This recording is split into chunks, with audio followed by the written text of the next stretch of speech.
I've been a fan of Pokemon for as long as I can remember. Had a whole collection of cards, watched a good portion of the anime as a kid, played some of the games, even read a bit of the manga. But one of my favorite aspects of the franchise is the legendary Pokemon. And since I love to rank things so much, I'll be ranking these guys by their canon power, not their competitive viability. Trust me, I am not the guy you want to take gameplay advice from, so no taking their actual stats into consideration like at all. But just like some of the videos that I've done in the past, Pokemon has many different mediums written by many different people, dozens of video games, movies, books, shows, all being different continuities. So finding a completely foolproof concrete ranking that takes it all into account is impossible. So I'll mainly be using things like Pokédex entries and in-game lore and statements to make these rankings, but of course things we've seen in movies or official Pokemon media will be taken into account too, just on a lesser level. There are 67 entries, so if I rank your favorite legendary 5 spots too low, then I don't know, man.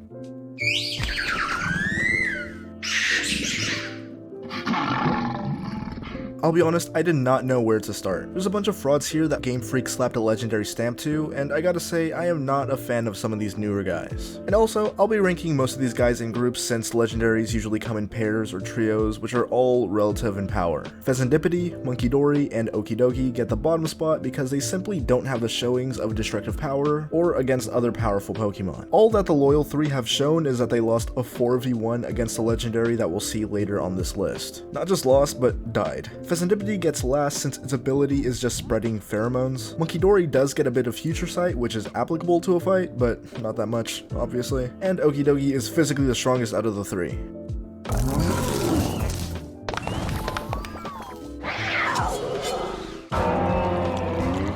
The Treasures of Ruin did lay ruin to the region, but 4 Pokemon threatening a region together doesn't compare to Pokemon later on this list who can do the same alone, or you know, to the planet, or entire universe. Wo-Chien manifested as the grudge of a person who was punished for writing the king's evil deeds on a wooden tablet. Wo-Chien is the weakest here because unlike the others who have Pokédex descriptions that describe them as dangerous in ways applicable to fighting, this grass snail only laid waste to forests and fields, withering them away with its presence. Chi-Yu is a slight step above as it melts rocks and sand and swims through the magma with its own body heat, which can reach over 5,400 degrees. Still not as hot as Magcargo though. Chien-Pao is definitely more dangerous with its big-ass saber-tooth ice fangs, but it's also surprisingly strong, despite its slender body, as it can control 100 tons of snow at a time. And Ting-Lu is the most physically imposing out of the group, being able to create fissures 160 feet deep just by slamming its head on the ground. Glastrier and Spectrier are whatever, I guess. Not the absolute worst Pokemon to be named a legendary, but meh. Glastrier emits ice from its hooves, and the ice mask on its face is said to be 100 times harder than Diamond. Spectrier is a lot more impressive though, since it's able to steal the life force of those around it, as well as separating one's soul from their body with just a single kick. So basically, just a regular horse. Calyrex definitely doesn't seem intimidating, with its small stature and giant tumor for a brain, but he was once the king of Galar, showing no mercy to people and Pokemon in his way, but healing them afterwards. He should at the very least be stronger than Glastrier and Spectrier since he was able to defeat them in combat. It was also stated that he once moved an entire forest and the Pokemon in it overnight as the Ice Rider, but I won't be counting the Ice Rider or Shadow Rider versions since I'll only be ranking these guys solo. He is a powerful Psychic type Pokemon though, even using his powers to straight up possess a human. Latios and Latias are on the lower end of this list due to them being more akin to pseudo-legendaries like Hydreigon in terms of power. They are both really fast, as well as having extra abilities like Latias being able to refract light and turn invisible, and Latios casting illusions in the minds of others. Even some of their higher end feats come with the help of other extremely powerful Pokemon. Also, I should add that I won't be taking Megas or alternate forms into account if it's not something the Pokemon can achieve on their own. So no Mega Latios or Latias, sorry guys.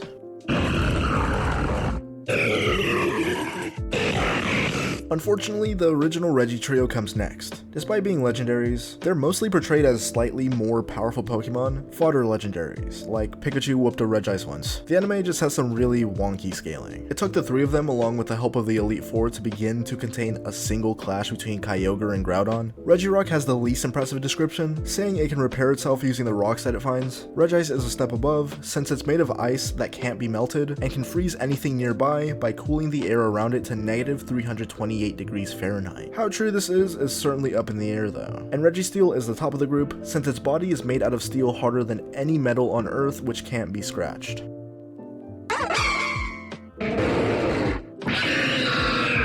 Gen 5 is what really got me into Pokemon initially, almost 15 years ago, holy shit. But even then, I felt like the Swords of Justice were pretty lackluster, especially when compared to the Yin and Yang dragons of the same generation. Virizion is stated to be the fastest and the smartest of the trio, and should roughly scale to them. Terrakion was able to destroy a castle wall in one blow, and eventually took it down completely. Cobalion is outright stated to be the strongest of the group, with more impressive scaling to other Pokemon like Kyurem. Although I don't believe this puts them on the same level, the fact he was able to cancel out even a single attack is impressive. Ogerpon gets this ranking due to the fact that he took on and killed the Loyal 3 in a 3v1. 4v1 with Petrarunt, or however you say that name. And sure, they are at the bottom of my list. Ogerpon winning despite being jumped by 4 relatively powerful Pokemon while not having access to most of his masks, which puts him at an even greater disadvantage, means he should be more powerful than each Pokemon before him on the list individually. Ogerpon can change his fighting style and typing between pure grass, or grass water, fire, or rock, terrestrializing without a Terra Orb, only using his masks, which is the lamest gimmick so far, by the way. I even debated putting him a bit higher, but most of the Pokemon coming up just have more feats.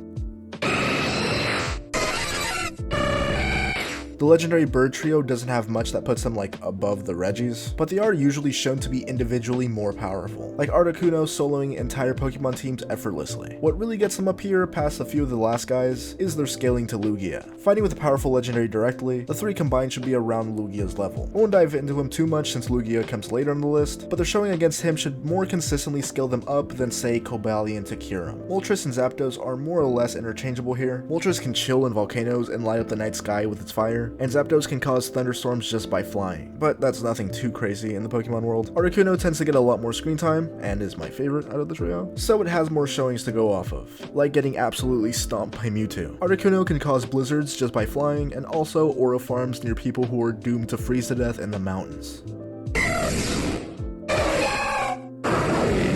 I honestly believe the legendary birds and legendary beasts are neck and neck here, so if you swap the two groups, I wouldn't blame you. Raikou can summon thunderstorms that shake the ground and embodies the speed of lightning, which is cool and all, but through funky scaling, you can get a surprising amount of Pokemon to this level, if not light speed. Suicune is the embodiment of the North Wind, as well as the compassion of pure spring waters. It can instantly purify murky and gross waters just by standing near them, and travels across the lands doing so. And Entei is the top dog here, and a legendary. Totally didn't call him a mythical in front of over 500,000 people. That'd be embarrassing. Volcanoes around the world erupt every time he barks, and he embodies the passion of magma. Just like the birds, they have showings, just no selling attacks from average Pokemon, and destroying things like large ships, but also some anti-feats, so this seemed like the right place to put them.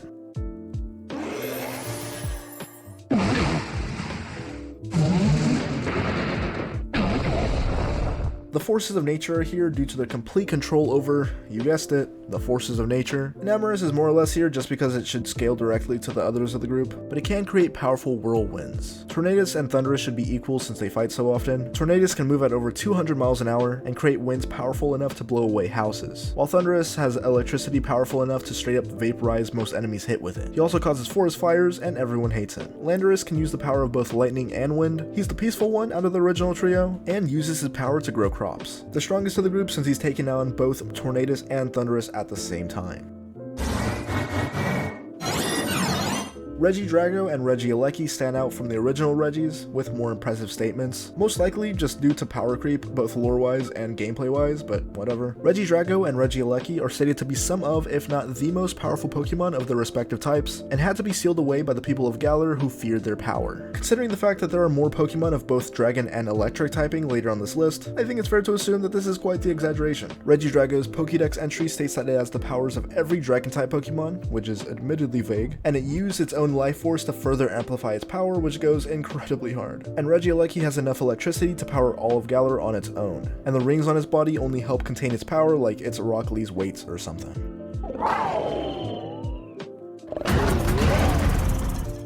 I hope this isn't too much of a hot take, but Miraidon and Koraidon have to be the absolute weakest box legendaries literally ever. It doesn't help that they're some of the newest legendary Pokemon to release and just don't have enough showings to warrant a higher placement, or even this placement, and they really only scale to themselves, since they fight their own selves in the games with no statements of the Pokemon going on a rampage and destroying the region or the world or whatever. They do turn into motorcycles, so cool, I guess. Koraidon's Pokédex entry states that it can split the land with its bare fist, so it must be pretty physically powerful, and Miraidon's lightning can turn the land to ash. Up next we got Pangoro's replacement. Urshifu gets at least some showings against other legendaries, like how he completely no-diffed to Regice in 1v1 and put the absolute beats on Registeel. As a fighting type, Urshifu is one of the most skilled combatants in hand-to-hand, using either his rapid strike style to overwhelm foes with calm, non-stopping attacks, or single strike to simply finish his opponents with a one-shot KO overhead like he's John Jones. Okay, so now we jump into a new tier of Pokemon. From here on out, everyone should have the power to threaten to destroy at least an entire region on their own, or at least scale directly to other Pokemon that do. Heatran kicks off this part of the list. Heatran's own body is susceptible to the heat he produces, with many points being melted. His power threatened to scorch all of Sinnoh if he wasn't stopped. I know in the movie he went berserk and was extremely powerful with the help of the Flame Plate, but that's essentially a performance enhancer from God himself, so I am not accounting for that.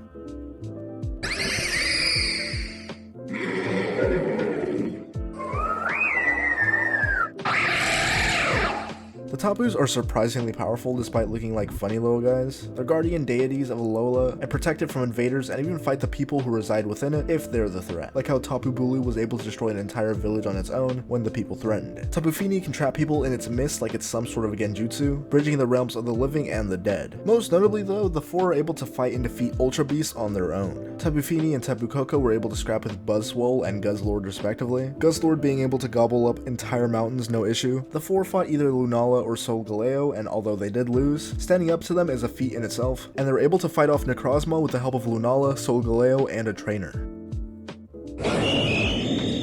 Silvally evolves from type Null with enough friendship. He's the only successful result of the Beast Killer project, cool name by the way. Silvally can change its typing to better adapt to the Pokemon it's fighting. It was created to be the perfect counter to Ultra Beasts. It should be more powerful than the individual Tapus when comparing their showings against the Ultra Beasts, like how he's able to one-shot a Guzzlord. Silvally's design is based off a Chimera, representing how it incorporates different Pokemon types, and I think that's kinda cool.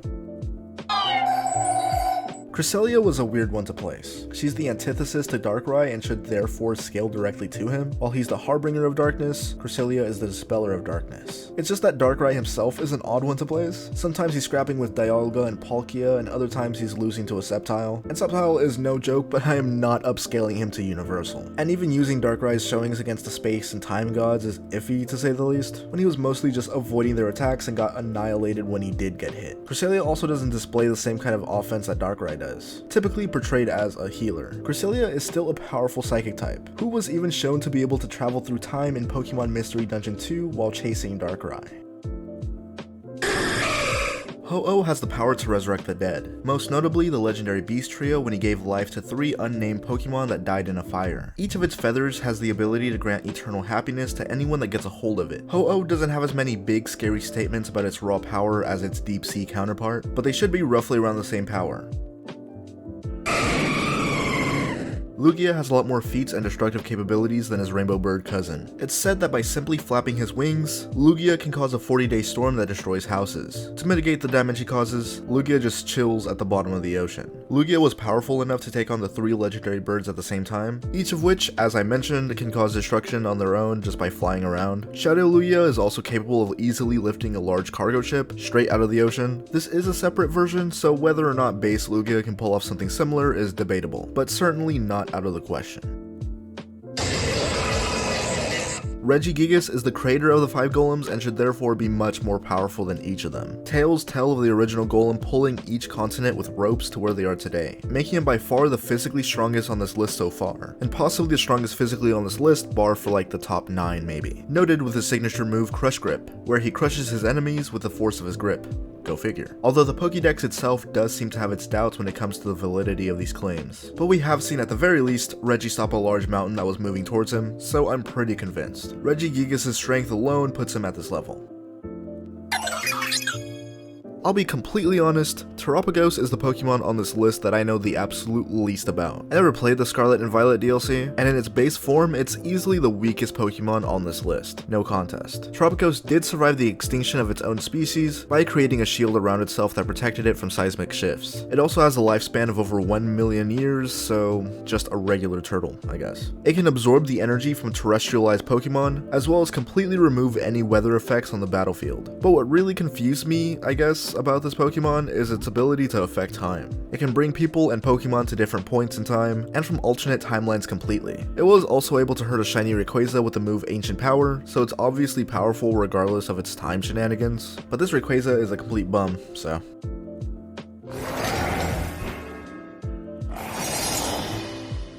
Zacian and Zamazenta were heroes of legend long forgotten. They helped defeat Eternatus together with the help of a trainer. Fighting Eternamax Eternatus at all is impressive on its own, but the two did hard counter him and his ability to stop Pokemon from attacking. Zamazenta can no-sell most attacks even from Gigantamax Pokemon, which grow exponentially in size and power, as well as punch holes straight into mountains. Zacian's sword can attack faster than the naked eye can see, and chop through just about anything, even being stated to be able to slice the ocean in two. Regardless of them hard countering Eternatus, they were able to hurt it, albeit with the help of other Pokemon.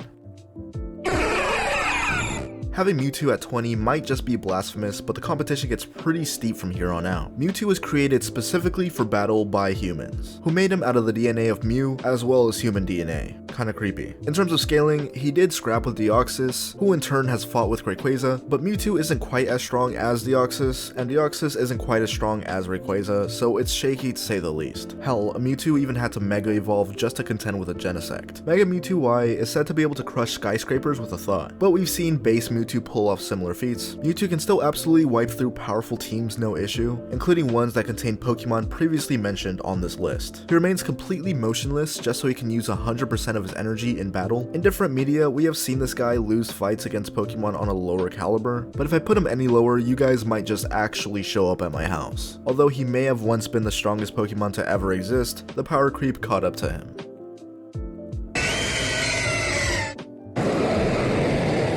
I debated having Mewtwo above Kyogre and Groudon, but for one, I will be taking their primal versions into consideration since it's still them, and doesn't require a specific Mega Stone or an extra Pokemon to bond with. And while Mewtwo is certainly portrayed as dangerous, the scope of destruction that Groudon and Kyogre cause is just much grander, being said to have the power to terraform the entire planet, if not just destroy it outright. It may be a bit of a stretch to get the two up to planetary levels of power, even in their primal versions, since they threaten the entire surface of the planet while they're fighting, and they aren't able to straight up blow up the planet on their own or anything. Regardless, their ability to threaten the planet already makes them the strongest Pokemon on this list so far. Kyogre can drown entire continents by raising the sea level, creates island-sized whirlpools and storms worldwide, while Groudon can shoot beams that split islands, expand land masses, and its primal form burns so hot it evaporates all water nearby. The two are basically even, but they do fight in Kyogre's territory for the most part. That stupid whale could never have this much aura.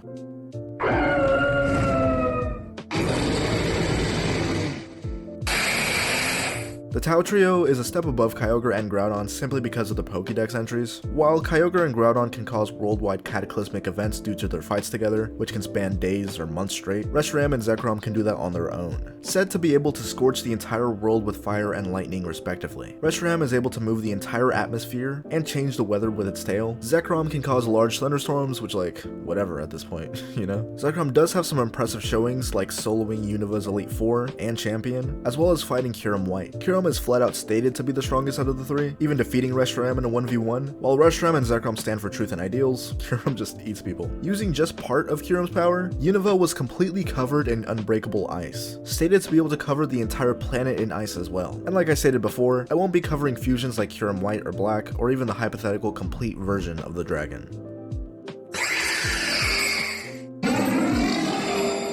Lunala and Solgaleo should logically be a step above as emissaries of the sun and moon respectively. Both can tango with Necrozma in a 1v1 while he's in his base form. Both are beings composed of light which can absorb light and then use it as energy, and both are able to create wormholes to and from ultra space. I don't personally believe this puts their speed at an infinite level, rather than just being an ability that's comparable to like a portal, so this doesn't automatically put their speed at ridiculous levels. But considering they regularly use and react to light-based attacks, putting them at light speed for their combat and reactions isn't too much of a stretch. Lunala is known as the beast that calls the moon, and can absorb daylight and I quote, draws a moonless dark veil over the brightest day. I don't think this puts her at Necrozma's tier, who pull off something similar sounding because, again, she lost to a much weaker version of that Pokemon. Solgaleo can do the opposite and make the middle of the night appear like the brightest day, referred to as the beast that devours the sun. The Pokédex from Pokemon Shield describes the light that irradiated as boundless.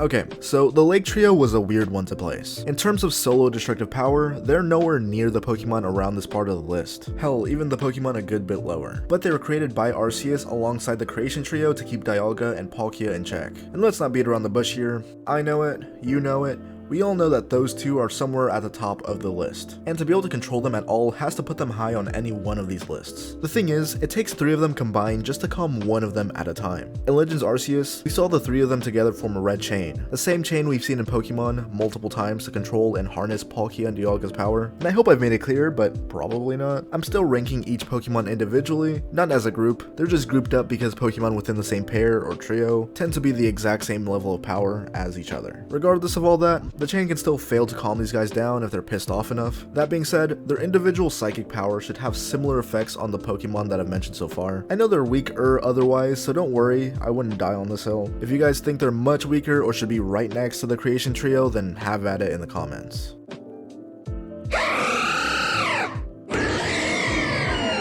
It only makes sense for the Poke manifestation of life and death within the Pokemon universe to crack the top 10. The energy from both Xerneas and Yveltal can be used to power the ultimate weapon. The weapon can be used to kill large armies or make anyone hit by it immortal. Even when it was nearly drained of its power, it was still able to destroy entire towns. And this is a full blast from the weapon. Team Flare stated that while Xerneas and Yveltal were fighting, that there was no possible way to capture the two at their peak power. Xerneas is able to give eternal life, make forests flourish, and heal fatal wounds. Not too much in terms of showings, but it did fight Yveltal evenly and again powered the ultimate weapon on its own. Yveltal should be a step above though, since granting immortality isn't quite as useful as insta-killing your opponent. Yveltal can simply spread its wings and drain the life energy of everything around, leaving them in a petrified state, and if it were to die, it would drain all life in the universe. Rayquaza probably has the most showings out of any legendary Pokemon, probably because it's so cool. Rayquaza is able to solo both Groudon and Kyogre and get them to calm down every time they fight, even in their primal forms, as well as whoop Deoxys on multiple occasions. Point blank Hyper Beam straight to the face. Rayquaza could just fly straight through Grand Meteor Delta, which had the capacity to reduce Earth to ash. And again, he just flew through it. He's also the only Pokemon who can Mega Evolve naturally, with the help of a certain organ that he has, which produces the same energy as a Mega Stone. So I will be considering it for his ranking, unlike the Pokemon I've already covered, that would need the help of a trainer to Mega Evolve. He can just go Super Saiyan when he feels like it. Mega Rayquaza was also able to tango with the Creation Trio, Tao Dragons, and Unbound Hoopa with the help of Mega Latios and Latias, and Pikachu. But it doesn't take an expert on the topic to see who was doing the heavy lifting. Exact specifics like were the controlled legendaries going all out is certainly up for debate, but contending with them at all, basically solo, is insane. Taking this at face value though, Rayquaza in his Mega form is contending for the top spot, but consistency is rough in Pokemon, so this just feels like the right place. I do want to point out that I strongly believe that Zygarde is stronger than base Rayquaza, but whether or not 100% Zygarde is stronger than Mega Rayquaza is up to you, I guess. 50% Zygarde should be relative to Xerneas and Yveltal, and double the power of these gods of life and death should be, well, pretty powerful. 50% Zygarde was overpowering Mega Mewtwo X, whose grip strength alone is equal to a ton of force. His complete form is specialized just for battle. Most impressively, he was able to fight Ultra Necrozma for a short time, and even hurt it with his attacks, although he did lose in the end, as well as one-shotting the giant rock, which is powerful enough to destroy the world or some shit. Okay, so top 5 is pretty contentious. In asking people directly who they believe is the most powerful Pokemon, you get, well, you know, spoilers for my eventual mythical Pokemon ranking. But when it comes to legendaries, there's one of 3 answers you typically get. Every Pokemon from here on out has some feat or statement that puts them at infinite levels of power. So here's my take on the top 5.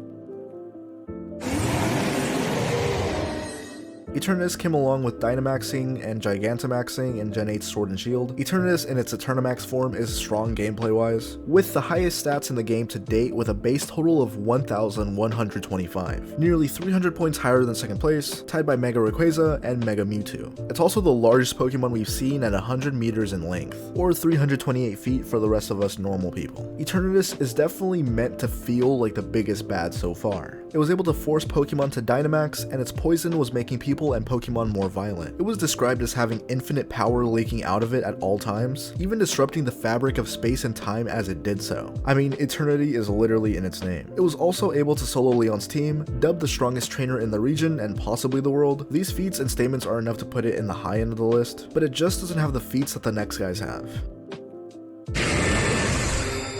You know, when I told a friend of mine the ranking, he was like, Hey, didn't you say no fusions? And now Ultra Necrozma is top 5? You know, people were gonna get really mad at that, right? I was like, well, who cares? I think Ultra Necrozma is really cool. Necrozma in its base form is already a top 10 Pokemon, being able to defeat Lunala or Solgaleo in a fair 1v1. He was in a constant state of pain and suffering and made it everyone else's problem. He a lot like me. Necrozma can absorb all light, and it just so happens that Lunala and Solgaleo are made of light. So Necrozma can just absorb them into himself and become Duskmane or Dawn Wings. And from there, he can become Ultra Necrozma, a being so powerful it absorbed all light from Ultra Space, an entire universe worth of light. It's won most fights it's been in. I mentioned some like Zygarde and Lunala, but if this official art is anything to go off of, it took on Yveltal, Xerneas, Mewtwo, Ho-Oh, and Rayquaza all at the same time. He's also notoriously one of the hardest boss battles in any Pokemon game. Cynthia still took me more tries though. Ultra Necrozma also owns the hardest name for any Pokemon move ever, Light That Burns the Sky,